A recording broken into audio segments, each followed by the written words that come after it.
Yeah. So when Mescal. Yeah, Paul Mescal, like, look, he's fine. Like, it's not it's an issue. So, And fine, you can't follow up Russell Crowe with fine. well, this is a problem. He's better than fine.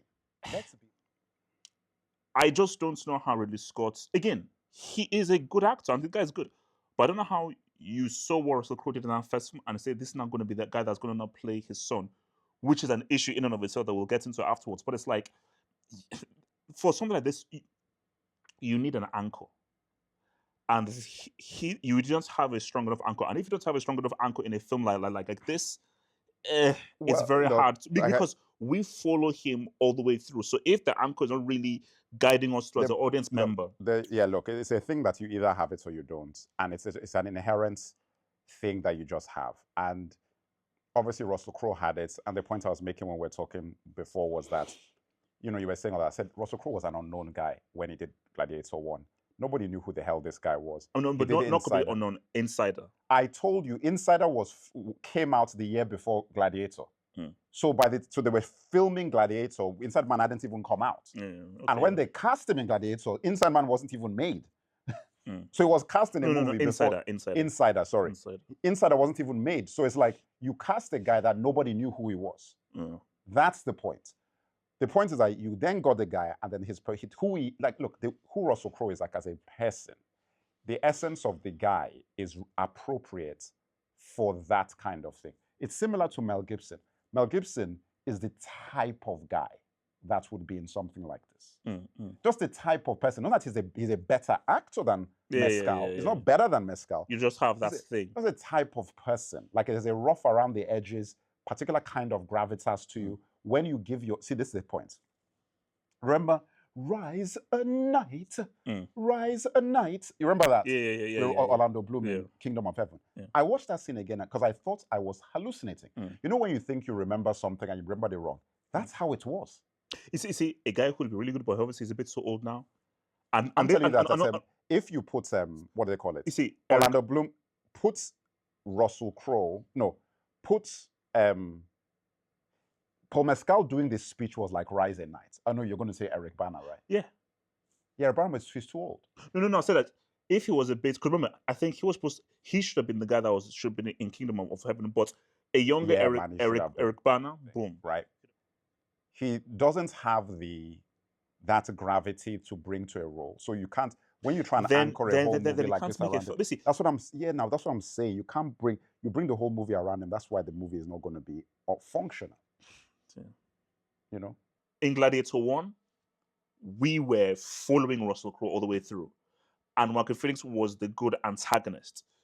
And obviously Oliver Reed was Oliver Reed. He was amazing, but Oliver Reed had his own thing. But because Russell Crowe was such a strong anchor, everybody played their role. You can say what you like about Russell Crowe.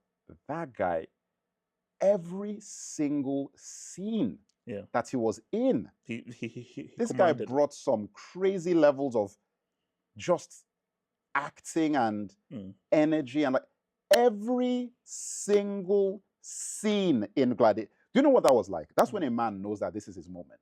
Yeah. You know what I'm saying? Like this I is think it. For Paul Mescal, you chose the very obvious acting choice of like, angst, I'm really angry, I don't know where I am.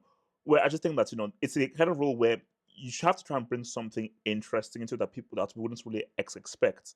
It's difficult because he's not. Look, I looked at that guy and I said, and I knew it from the trailer where like, okay, he's not it. Yeah, no, it'd be difficult because it's the kind of pressure he would be under in this sort of movie as well. I'm not surprised he didn't try and do something like that. I mean, because I'm looking at all this stuff.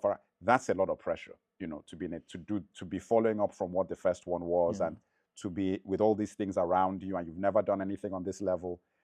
That's a lot of pressure. But as I said, look, he didn't do anything wrong. It's just by virtue of who. It's like just the casting. It's like who he is. Because if you go and let me give you an example. Jamie Lannister, the Nikolai Costa or whatever his name is, he's that type of guy. He's wrong casting.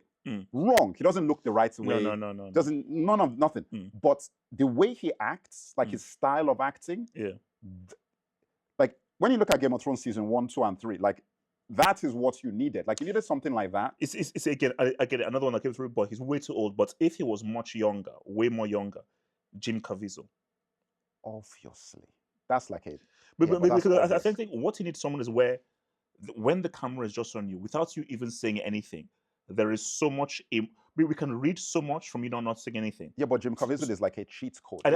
That's like no, but I think obviously. Basically, when you look at Russell Crowe, there were scenes where Russell Crowe did not say a word, and you could feel so much emotion and energy by him not saying anything. Like those scenes with him and Richard Harris, I was like, okay, yeah, this guy has something.